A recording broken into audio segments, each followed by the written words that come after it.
channel Ngulik Horor.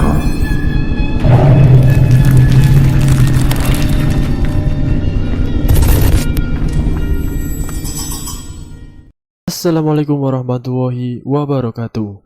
Kembali lagi di channel Ngulik Horor. Channel ini menceritakan tentang kisah-kisah misteri. Kali ini saya akan membawakan kisah misteri yang ditulis oleh @acep_saeb88. Kalian juga dapat mengunjungi tweet beliau langsung ya. Nanti linknya saya akan sediakan di kolom deskripsinya. Oh iya, di dalam cerita ini nama dan tempatnya disamarkan semua ya, untuk menjaga privasi pihak yang terlibat di dalamnya. Yuk, daripada kita lama-lama, langsung saja kita simak ceritanya. Bismillahirrahmanirrahim.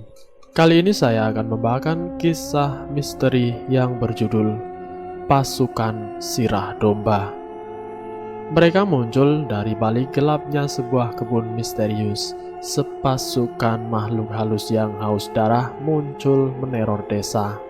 Malam itu di suatu desa yang berlokasi tidak jauh dari hutan lebat, tampak dua orang laki-laki sedang berbicara satu sama lain sambil celingukan. Pak Usub, jangan bilang-bilang ke warga ya soal hal ini agar tidak ada kepanikan massal. Desa ini bisa bertahan karena ada yang janggal yang terjadi selalu kita rahasiakan, termasuk fakta perkebunan sawit yang tidak diketahui siapa pemiliknya ini, ucap laki-laki pertama. Pak Usub menatap nyalang ke arah lawan bicaranya itu. Ia menghela nafas. Pak Nasrun, desa ini berdiri berkat sesepuh kita, Abah Jari bersama Pak Marbun. Mereka pasti punya alasan kenapa berani mendirikan pemukiman di tanah ini, kata Pak Usub menimpali perkataan Pak Nasrun. Alasan mereka masih belum kita tahu.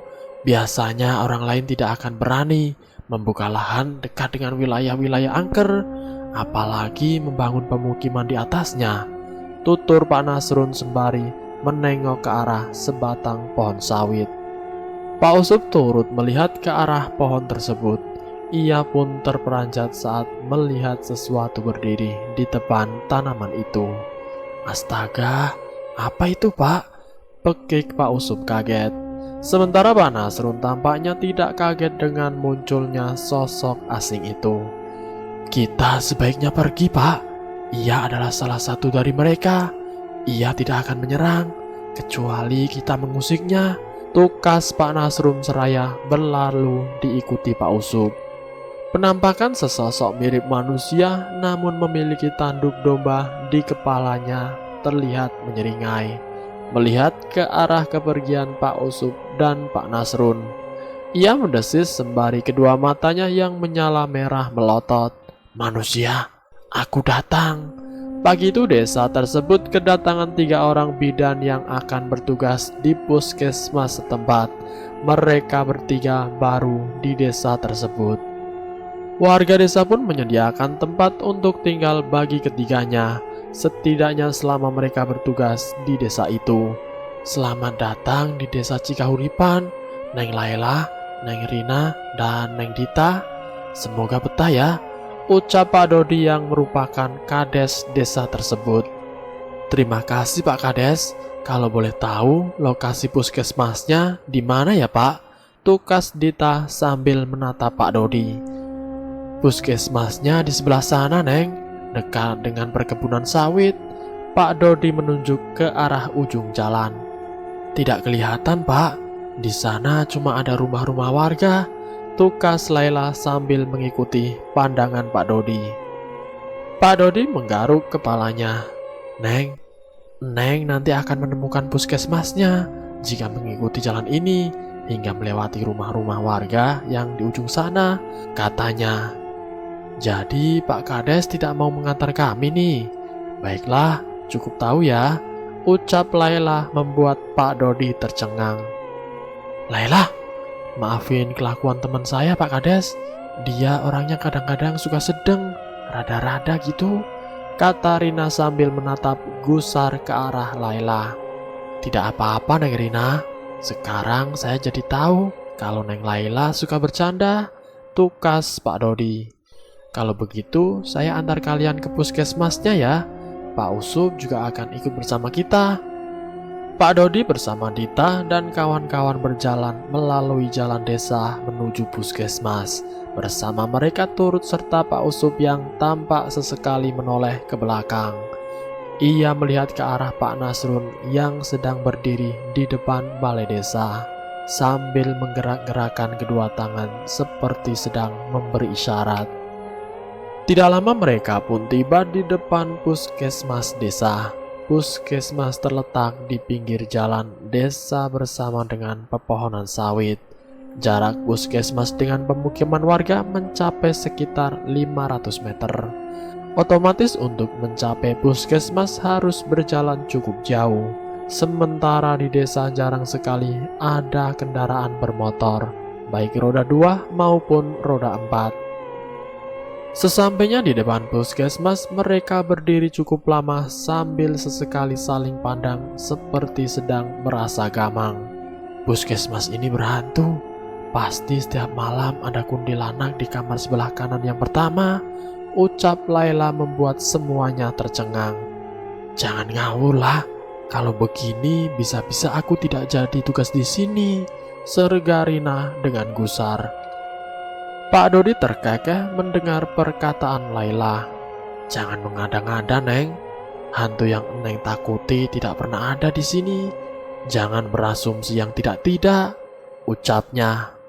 "Pak Kades, jangan suka menyembunyikan fakta deh. Katakan saja yang sebenarnya," kata Laila sambil memasang wajah mengejek. "Saya rasa kita bisa mulai bertugas nanti malam, teman-teman. Kita bertiga bertugas bersama-sama. Saya percaya Pak Kades kok," kata Dita disambut deheman Laila. Deheman Laila membuat Pak Usup yang sedang berada di samping puskesmas menoleh. Ia kemudian melihat ke arah sebatang pohon sawit yang berjarak sekitar 5 meteran dari puskesmas. "Adik-adik, sebaiknya kita melihat-lihat isi puskesmas, biar nanti adik-adik tidak merasa kagok saat bertugas," ucap Pak Usup seraya menghampiri Pak Dodi dan Rina, Dita, juga Laila. Setelah Pak Usup membuka pintu puskesmas, mereka pun memasuki puskesmas untuk mengetahui setiap sudut di dalam ruangan layanan kesehatan masyarakat itu. Laila mengamati setiap jengkal ruangan. Kemudian pandangannya tertuju pada lorong di antara dua toilet yang saling berhadapan. Ia seperti mendengar suara seseorang sedang menyalakan keran. Saat menoleh ke belakang, semua orang lengkap, tidak ada yang sedang pergi. Laila kemudian menghampiri Dita dan mengajaknya ke depan dua toilet itu. "Ada apa sih, La? Kok tiba-tiba mengajak ke sini?" Dita terlihat penasaran. "Coba kamu dengarkan, Dit." Laila menyilangkan telunjuk di depan bibirnya. Dita mencoba memperdengarkan suara yang sebelumnya terdengar oleh Laila. "Ih, kamu nih, aku tidak mendengar suara apa-apa selain suara Pak Kades dan yang lain di ruang tengah," kata Dita terlihat gusar. "Loh, kok suaranya nggak ada ya? Padahal tadi aku mendengar suara seperti keran yang dibuka," tutur Laila bingung. "Kamu terlalu paranoid lah, mana ada suara-suara begitu? Sementara di toilet tidak ada siapa-siapa," tukas Dita seraya pergi meninggalkan Laila. Laila tercengang mendengar kata-kata Dita. Ia menghela nafas kemudian beranjak mengikuti Dita. Namun baru 2 langkah ia berjalan, terdengar lagi suara keran dibuka dengan suara air mengalir yang terdengar jelas dari arah toilet sebelah kiri yang merupakan toilet perempuan. Karena penasaran, Laila pun mengintip melalui celah pintu toilet yang renggang karena tidak ditutup dengan benar. Saat mengintip, Laila terperanjat menyaksikan sesosok makhluk berbadan seperti manusia, namun sangat besar dan tingginya mencapai langit-langit, serta memiliki sepasang tanduk seperti tanduk domba di kepalanya. Makhluk besar tersebut terlihat sedang mencuci kedua tangannya sembari bergumam, "Wastafel ini terlalu kecil dan rendah buatku. Manusia memang tidak pernah membuat benda ini menjadi lebih besar lagi." Layla yang melihat penampakan itu lantas pergi ke ruang tengah, di mana teman-temannya serta Pak Dodi dan Pak Usup menunggunya. "Neng Layla habis dari mana?" tanya Pak Dodi sambil menatap penasaran ke arah Layla yang tampak seperti sedang ketakutan. Layla belum menjawabnya. Ia mengatur nafasnya yang tersengal-sengal, mencoba menenangkan diri. "Kamu melihat sesuatu?" Pak Usup menatap penuh selidik ke arah Layla. "Anu Pak, di kamar mandi ada..." Layla tidak melanjutkan kata-katanya saat Pak Usup memberi isyarat agar ia berhenti berbicara.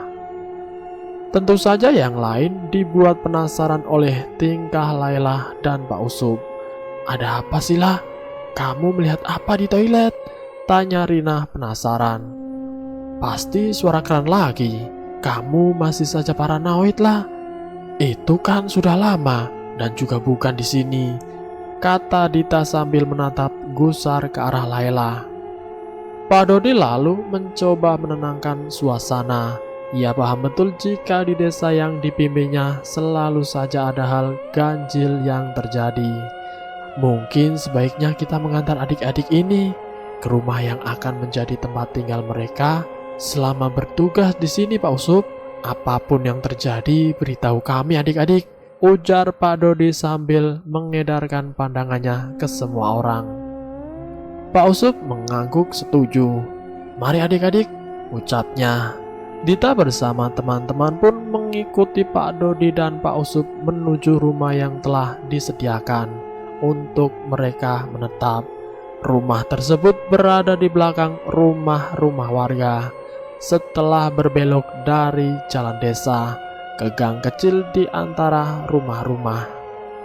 Rumah mungil bercat krem sedikit pudar itu berdiri di apit kebun warga, sementara di belakangnya merupakan tanah kosong yang terhubung langsung dengan hutan. "Ini tidak salah, Pak. Kok kita disuruh menempatin rumah dekat hutan begini?" tanya Layla sambil menatap ngeri ke arah rumah itu.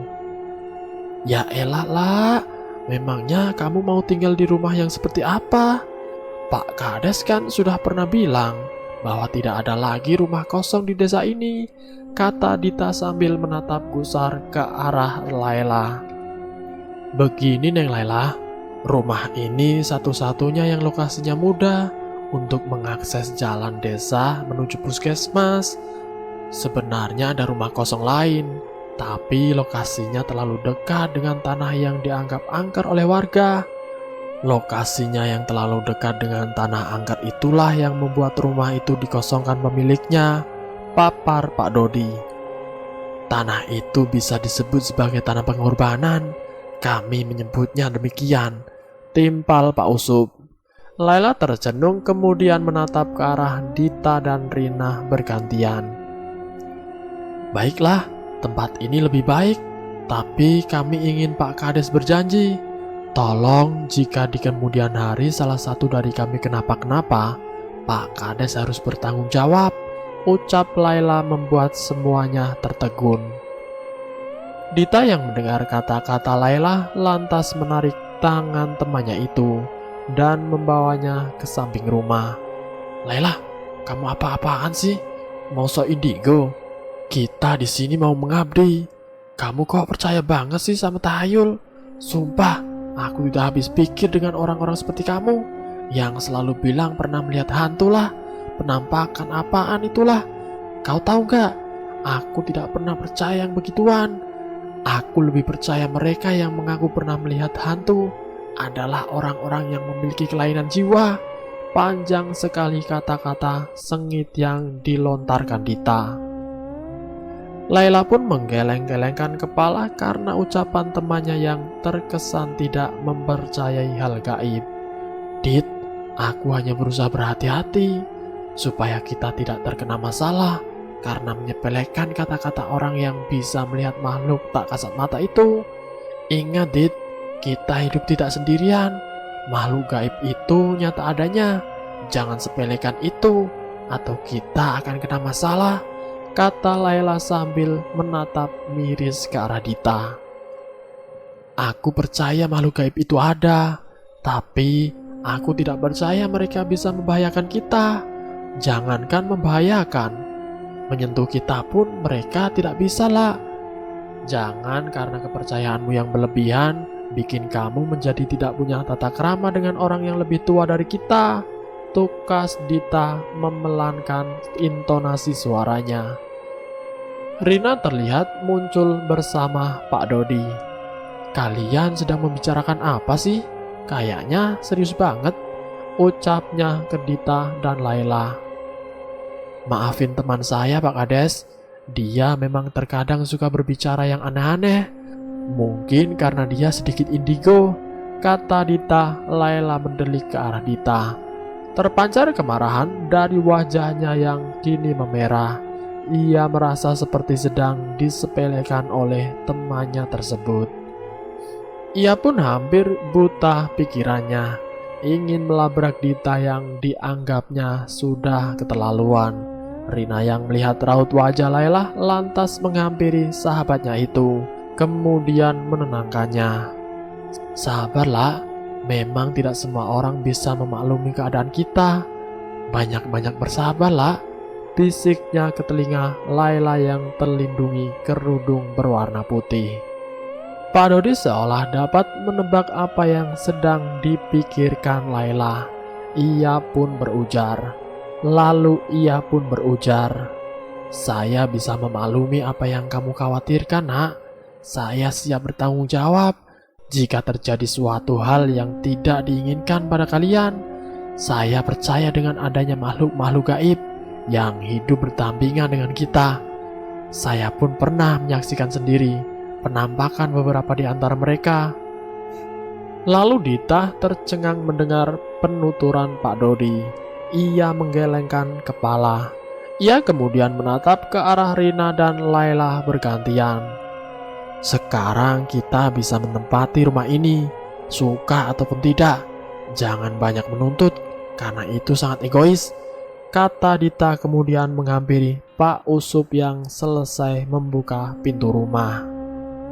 Beberapa lama kemudian, ketiga bidan desa itu pun sibuk membersihkan seisi rumah, mulai dari ruangan depan hingga halaman belakang. Layla yang merasa tidak nyaman dengan rumah itu merasakan seperti ada pergerakan seseorang di belakang rumah itu. Padahal Rina dan Dita berada di ruang tengah, sedangkan Pak Dodi dan Pak Usup telah kembali ke balai desa. Layla kemudian menghampiri pintu belakang yang langsung mengarah ke halaman yang berbatasan dengan tanah lapang. Ia membuka pintu tersebut kemudian melihat-lihat halaman belakang. Tidak ada siapapun di sana. Namun saat menoleh ke belakang, ia kembali merasakan seperti ada seseorang yang sedang berjalan di halaman belakang tersebut. Lah, kamu sedang apa? Kenapa berdiri lama di depan pintu belakang begitu? Ujar Rina yang muncul dari ruang tengah. Layla terperanjat kaget karena merasa dikejutkan oleh Rina. Ah, kamu Rin, bikin aku jantungan saja, ucapnya seraya menutup pintu. Di belakang ada siapa ya, Lak? Kok kayak ada nenek-nenek sedang membawa sapu di sana? Kata Rina membuat Layla tertegun. Ia lantas melihat ke arah sela-sela bilik yang berlubang. Tidak terlihat ada siapapun. Tidak ada siapa-siapa, Rin, ucapnya gemetar. Wajah Rina terlihat memucat. Ia segera menarik tangan Layla dan mengajaknya ke ruang tengah. Dita yang sedang duduk di sofa kumal segera berdiri ketika melihat dua temannya sedang berjalan terburu-buru sambil bergandengan tangan. Kalian berdua kenapa? Tanya Dita penuh selidik. Rina dan Laila tidak segera menjawab. Mereka malah melihat ke arah Dita. Dita yang dilihatin seperti itu tentu saja merasa risih. Ia menatap pakaian yang dikenakannya.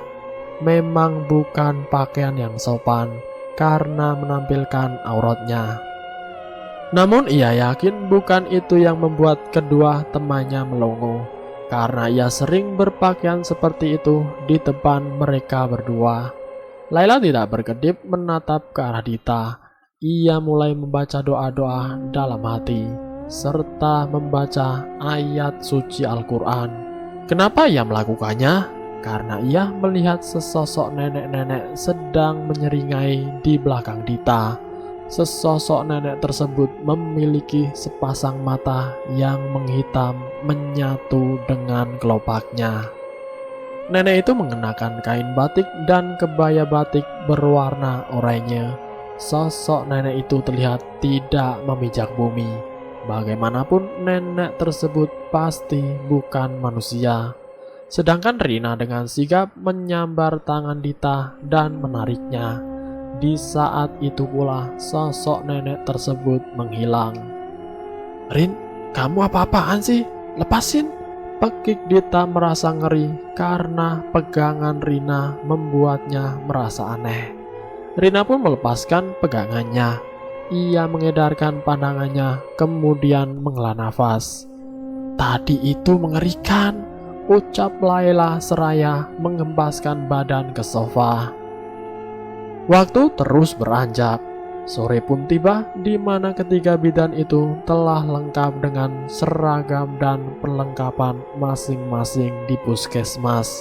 Sejak tiba di sana, sudah ada sedikitnya 10 orang warga yang mengantri untuk berobat. Hingga malang menjelang pun warga masih ada yang datang ke puskesmas. Bermacam-macam keluhan yang mereka sampaikan ke hadapan para bidan yang merangkap dokter itu. Di antara para pasien terdapat seorang pemuda. Ia datang mengantarkan ibunya yang sedang sakit yang cukup parah. Hal itu terlihat dari kondisinya dengan kursi roda menjadi alat bantu berjalannya. Pemuda itu terpaku pandangannya saat bertemu dengan Dita. Sepasang matanya seolah tidak berkedip saat menatap Dita. "Selamat malam, Mas. Ada yang bisa saya bantu?" Sapa Dita sambil menatap ramah ke arah pemuda itu saat duduk di hadapan bersama sang ibunda. Iya, maaf Bu Bidan. Saya mau meriksa kesehatan ibu saya. Beliau mengalami sakit seperti ini sudah sangat lama, tukas pemuda itu dengan tergagap. "Ibunya sakit apa?" tanya Dita sambil menatap ke arah ibu pemuda itu. Ibu si pemuda hanya menatap kosong ke arah Dita. Raut wajahnya tampak lesu seperti tidak memiliki tenaga sedikit pun di dalam tubuhnya. Lama si ibu terdiam. Dita pun merasa sangat penasaran. Ia mengalihkan perhatiannya ke arah si pemuda yang ternyata sedang mencuri pandang. Pemuda tersebut tersentak saat sadar Dita balik menatapnya. "Oh, maaf Bu, ibu saya kesulitan berbicara sejak sakit. Beliau butuh waktu untuk berbicara. Saya tidak tahu kenapa ini bisa terjadi Bu," kata si pemuda. "Apa Masnya sudah pernah memeriksakan ibu ke dokter sebelum saya?" tanya Dita sembari menatap penasaran ke arah si pemuda. "Pernah Bu, setidaknya saya pernah membawa ibu ke dokter sebanyak 2 kali. Jawaban mereka selalu sama, yaitu ibu saya tidak terserang penyakit apapun. Tapi saya tidak percaya kalau ibu saya tidak sakit. Lalu kenapa bisa menjadi seperti ini?" tutur si pemuda dengan nada tegang. Dita tercenung mendengar kata-kata si pemuda itu. Ia kemudian teringat pada Laila yang sedang praktek di ruang seberangnya. "Kalau boleh tahu, nama Masnya siapa?" kata Dita menanyai pemuda itu.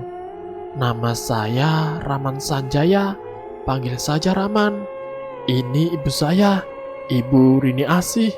Panggil saja Bu Asih, tukas Rahman sambil menunduk. Oh, saya Dita. Kok nama belakangnya sama dengan nama belakang Pak Kades? Apa Anda putranya? Kata Dita. Rahman tidak segera menjawabnya. Ia sepertinya merasa ragu untuk menjawab. Pak Kades memang ayah saya, namun sudah lama bercerai dengan ibu. Ayah saya telah menikah lagi dan memiliki anak bernama Irman Sanjaya. Artinya, Irman adalah adik tiri saya, ungkap Rahman. Dita mengangguk-ngangguk mendengar penjelasan Rahman. Namun ia kemudian sadar bahwa tidak seharusnya ia menanyakan hal yang seharusnya tidak ia tanyakan. Ia kemudian menatap ke arah Ibu Rahman. Namun pandangannya menatap siluet suatu sosok besar di depan jendela kaca. Dita pun terkejut melihat siluet tersebut. Ia bangkit dari duduknya kemudian melihat dengan panik ke arah sosok itu. Sedangkan Rahman yang menyadari gelagat ganjil dari Dita turut bangkit kemudian menengok ke belakang. Tidak terlihat apapun olehnya. Bu Dita, ada apa? Apa yang ibu lihat? Tanya Rahman bingung. Dita tersentak kemudian duduk dengan nafasnya yang memburu naik turun. Si ibu terlihat tersenyum. Senyuman yang ganjil karena terjadi di saat semua yang ada di ruangan sedang panik. Senyumannya memperlihatkan gigi-giginya yang menghitam, seperti gigi seorang pengunyah sirih. Waktu pun berlalu, esok malamnya di puskesmas yang sama, Dita kembali bertugas memeriksa para pasien yang datang untuk berobat. Tidak ada yang aneh saat satu persatu pasien memasuki ruang kerjanya hingga saat malam semakin larut. Saat itu Dita menunggu cukup lama setelah ia memanggil pasien berikutnya. Namun ia tidak mau ambil pusing. Ia pun menyibukkan diri dengan mengetik di laptopnya. Tidak lama kemudian terdengar suara pintu berderit, membuat Dita mengalihkan perhatiannya ke arah pintu. Ia jenak menahan nafas yang hampir saja berhenti. Ia terkejut sekaligus takut bukan main saat melihat sesosok makhluk berbadan tinggi dan besar memasuki ruang prakteknya. Makhluk itu memiliki sepasang tanduk seperti tanduk domba di kepalanya. Makhluk tersebut adalah yang ia lihat pada kemarin malam saat sedang melayani Rahman dan Ibu Asih. Lama Dita terpaku, tanpa dapat berkata sepatah kata pun. Ia benar-benar merasa takut dan ngeri melihat penampakan menakutkan tersebut. Selamat malam Bu Dokter, saya ingin berkonsultasi dengan Anda, ujar makhluk besar itu dengan suaranya yang parau menggelegar. Dita gemetaran, ia tidak dapat berbuat apapun. Bahkan ia tidak bisa pingsan meski merasa sangat ketakutan. Bu Dokter, Anda merasa takut dengan saya? Seharusnya tidak begitu, karena Anda memiliki tugas mulia, yaitu mengobati orang yang sakit. Perkenalkan, saya Ashot dari klan Parta, klan yang lebih suka menjalani hidup damai bersama manusia, tutur makhluk bernama Ashot tersebut. Dita masih terpaku hingga kemudian ia akhirnya dapat mengendalikan diri. Silakan Pak Ashot, ada yang bisa saya bantu? Ucap Dita tergagap. Saya kemari sebenarnya bukan untuk berobat. Saya ingin memberitahu Anda sesuatu. Saya juga memiliki permintaan untuk Anda, Bu Dokter. Papar Ashot dalam posisi masih berdiri. Badan Ashot yang tinggi menjulang hingga langit-langit membuat Dita harus mengadah. Apa itu Pak Ashot? Tanya Dita masih dengan suara gemetar. Kedatangan Anda sangat kami tunggu, Bu Dokter. Klan Raspati yang merupakan musuh kami sedang berencana untuk melenyapkan desa ini. Mereka juga akan membunuh seluruh penduduk desa hingga desa ini kembali menjadi hutan belantara.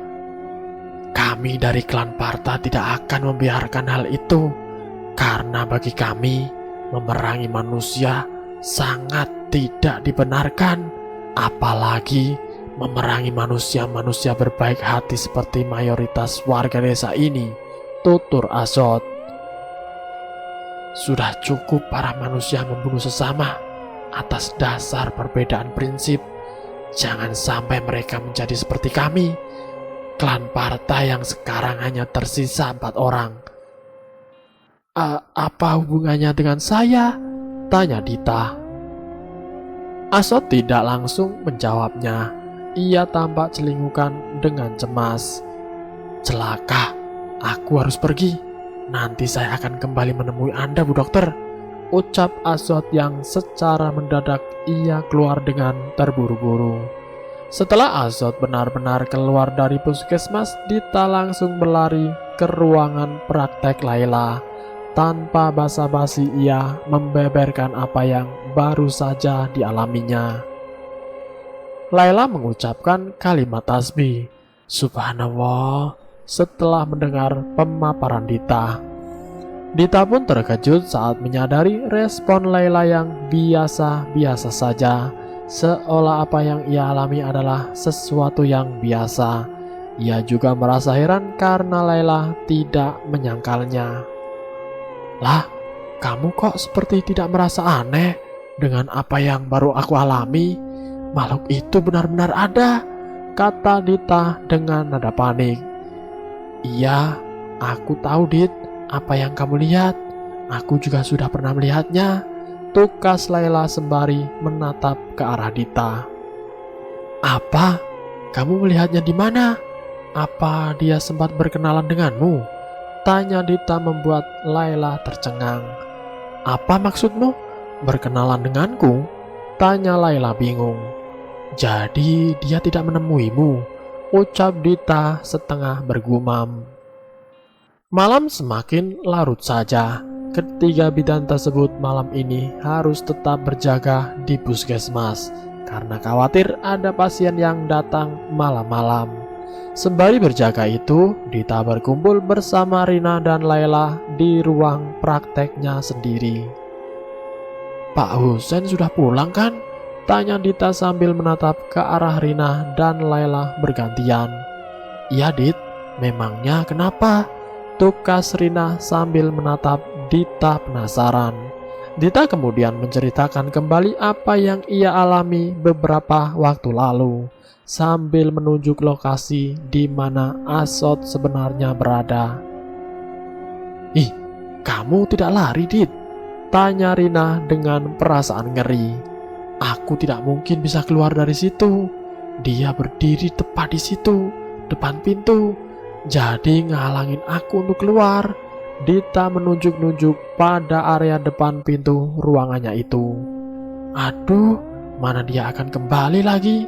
Katanya ingin berbicara banyak denganku. Laila dan Rina saling pandang. Sebaiknya kita melaporkan ini pada Pak Kades. Ini tidak bisa dibiarkan, kata Laila dengan wajah serius. Dita setuju dengan usul Laila. Maka ia cepatnya mengambil handphonenya untuk menghubungi Pak Dodi. Namun tiba-tiba Rina mencegahnya. Dit, sebaiknya jangan tergesa-gesa menghubungi Pak Kades. Ini akan berakhir tidak baik jika sampai Pak Kades tahu hal ini dan menyebarkannya pada warga. Rahasia pasukan Sirah Domba jangan sampai diketahui warga desa. Kata-kata Rina sukses membuat Dita dan Laila melotot. Mereka terkejut dengan kata-kata Rina yang seolah-olah bukan ucapannya. Kamu? Dita menatap kedua mata Rina yang pupilnya berubah warna menjadi biru terang. Rina, apa yang terjadi denganmu? Ucap Laila terkejut. Malam terus berlalu hingga pagi pun tiba. Saat ini merupakan giliran bagi ketiga bidan itu untuk melepas penat karena bertugas semalaman di puskesmas. Sementara pada pagi hingga sore tiada yang bertugas di sana, padahal banyak warga yang ingin berobat pada waktu tersebut. Ketiadaan tenaga medis yang bersedia bertugas di desa tersebut membuat warga desa kesulitan untuk berobat. Jika ingin berobat pada siang, mereka harus menempuh jarak yang cukup jauh ke desa sebelah. Seharusnya waktu beristirahat digunakan untuk beristirahat, namun tidak bagi Dita yang memilih pergi keluar desa, tepatnya ke suatu tempat yang dinamakan Taman Ramayana. Ia pergi bersama Doni yang merupakan kekasihnya yang baru saja tiba untuk mengunjunginya. Taman Ramayana sebagaimana namanya merupakan suatu taman yang mengelilingi alun-alun dengan kolam air mancur di tengah-tengahnya. Taman tersebut selalu ramai pengunjung terutama di siang hari. Kebanyakan pengunjung merupakan pasangan muda-mudi maupun keluarga yang ingin menikmati indahnya panorama di taman itu. Dita bersama Doni tampak berjalan menyusuri jalan setapak di antara bunga-bunga berwarna-warni yang begitu indah dipandang mata. Mereka saling berbicara manis seperti yang biasa dilakukan pasangan di mabuk asmara. Bunga-bunga di taman ini begitu indah, namun dirimu tetaplah yang terindah. Begitu kata-kata klasik yang biasa dilontarkan laki-laki kepada perempuan yang keluar dari mulut Doni. Dia tersenyum kemudian terkekeh. Masa iya sih? Bohong banget ah. Seperti playboy saja, pakai gombalan segala. Ucapnya membuat Doni menggaruk kepala. Namanya juga sedang berusaha menjadi cowok romantis sayang, tukas Doni sambil menatap ke arah Dita. Begitu ya, yang sudah melihat kan desa yang jadi tempatku bekerja? Menurut kamu bagaimana? Kata Dita sambil balik menatap kekasihnya itu. Doni terlihat seperti sedang berpikir sebelum ia menjawab pertanyaan Dita. Desa itu terpencil, aku mengakui. Lokasinya terlalu jauh dari desa temanku. Tempatnya terlalu terpencil. Itu pokoknya. Jawab Doni sambil menatap Dita dengan raut muka sulit ditebak. Dita tidak berucap lagi. Ia termangu menatap ke arah bunga-bunga. Di kejauhan terlihat seorang pemuda bersama perempuan berkebaya hitam yang duduk di kursi roda. Pemuda tersebut adalah Raman yang sedang menemani ibunya berjalan-jalan di taman. Raman telah mengetahui jika Dita sedang berada di taman bersama pacarnya. Oleh karenanya ia hanya memperhatikan gadis itu dari kejauhan sembari membatin. Dita rupanya sudah punya kekasih. Aku memang tidak memiliki keberanian untuk mendekati dia. Apalagi aku baru pertama kali bertemu dengannya di puskesmas. Rasanya terlalu mustahil bagiku mendekatinya. Gumamnya tanpa menyadari ibunya sedang memperhatikan gelagatnya. Ibunya Raman atau Bu Asih tampak menyipitkan kedua matanya. Bibirnya seperti sedang komat kamit. Tidak akan kubiarkan anakku mendekati perempuan laknat itu. Begitu kata-kata yang diucapkan Bu Asih, meski tidak dapat terdengar oleh siapapun.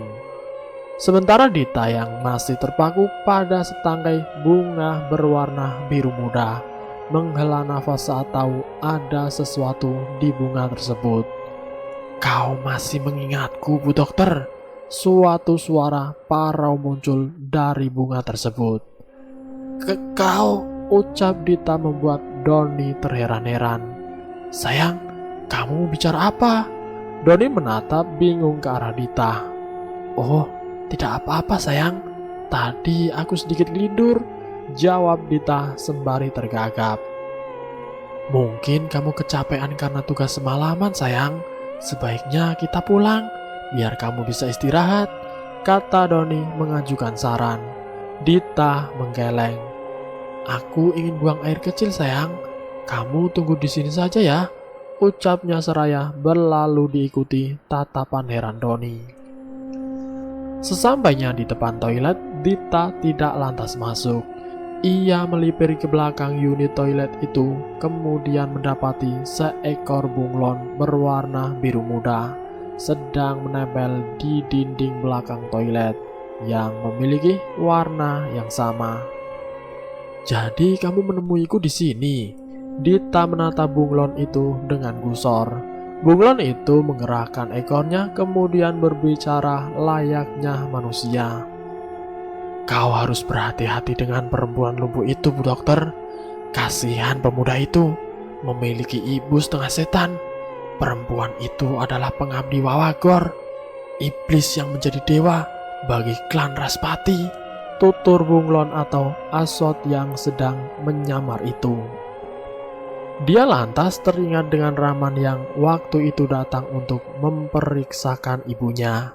Saat itu ia sampai melihat makhluk yang perawakannya seperti Asot, namun ia ragu jika itu adalah Asot, mengingat warna sinar matanya bukan biru muda, melainkan merah tua. "Jika pemuda itu datang kembali untuk memeriksakan ibunya, lebih baik kamu panggil temanmu yang berjilbab itu untuk membantumu. Sangat beresiko jika perempuan itu tiba-tiba menyemburkan bisanya padamu," Asot melanjutkan kata-katanya. "Lalu, apa yang bisa kulakukan untukmu?" tanya Dita seraya menatap Asot. "Kamu hanya perlu menjaga kujang mini ini. Bukan pusaka yang ampuh, namun ini bisa menyelamatkanku dan teman-temanku. Jaga kujang ini dan jangan sampai jauh ke tangan perempuan pengabdi Wawagor itu," papar Asot sembari menjulurkan lidahnya. Dari lidah bunglon jelmaan Asot tersebut muncullah sebilah kujang berukuran kecil dengan gagang berwarna coklat, serta bilahnya yang mengkilat terkena sinar matahari. Dengan ragu-ragu, Dita mengambil kujang tersebut. Mendadak ia merasakan sekujur tubuhnya sangat panas, seperti sedang terbakar. "Tahan rasa terbakar itu lebih baik daripada menyaksikan pembantaian atas dasar perbedaan prinsip," kata Asot yang menyaksikan Dita meringis menahan panas yang tidak tertahankan. Setelah kujang tersebut berhasil diambilnya, perlahan perasaan terbakar yang dirasakan Dita memudar. Di saat itu juga mendadak Doni muncul di belakang Dita. "Sayang, kamu rupanya sedang di sini. Apa yang sedang kamu lakukan?" ucap Doni penasaran. Di desa di rumah tinggal Laila dan kawan-kawan, tampak Laila dan Rina sedang duduk-duduk di ruang tamu sambil berdiskusi. "Kalau pasiennya bandel, getok aja Rin, gak perlu susah-susah," kata Laila setelah mendengar curhatan Rina. "Kamu sih enak ngomong begitulah, getok orang bisa dipidanakan loh," serga Rina tidak setuju. "Rin, menurut kamu makhluk itu benar-benar ada gak sih?" Laila mengalihkan topik pembicaraan. "Lah, kan kamu yang melihat sendirilah, malah nanya ke aku yang belum pernah melihat mereka," tukas Rina tanpa mengalihkan perhatian dari buku bacaannya. Laila terkekeh sambil meraih buku yang sedang dibaca Rina. "Langit romantis di negeri Sakura? Halah, dasar melankolis," ucap Laila setelah melihat judul buku yang dibaca Rina.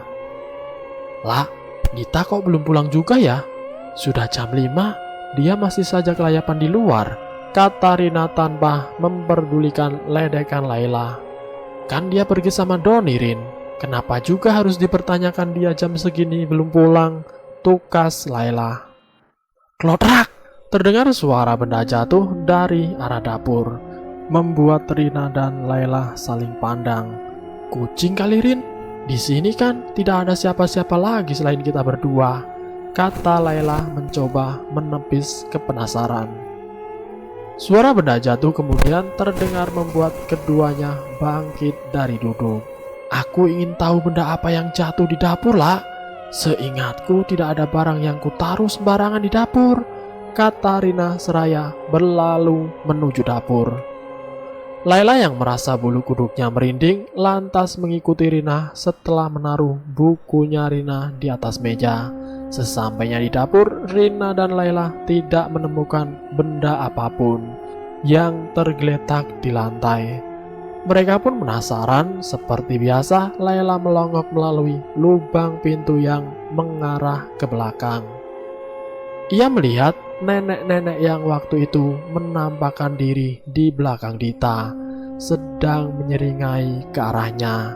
Nenek tersebut mengenakan kebaya berwarna hitam serta membawa sapu lidi bergagang panjang. Nenek itu sebenarnya siapa sih?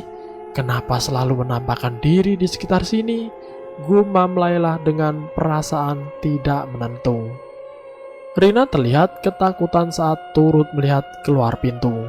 Ia juga melihat penampakan nenek tersebut. Brak! Mendadak suatu benda berat jatuh di belakang mereka berdua. Saat menoleh, terlihat seonggok tulang-tulang manusia dengan tengkoraknya menghadap ke arah mereka berdua dan bersambung. Saya akhiri ceritanya sampai di sini dulu. Nanti jika ada kesempatan, saya akan lanjutkan ke bagian yang berikutnya. Terima kasih sudah mampir di channel kami. Jika kalian tertarik dengan video kami, silahkan tekan tombol like, share, dan komen. Tekan subscribe untuk mengikuti video kami selanjutnya.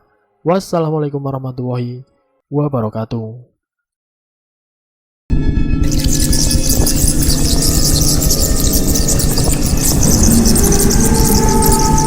Selamat datang di channel Ngulik Horor.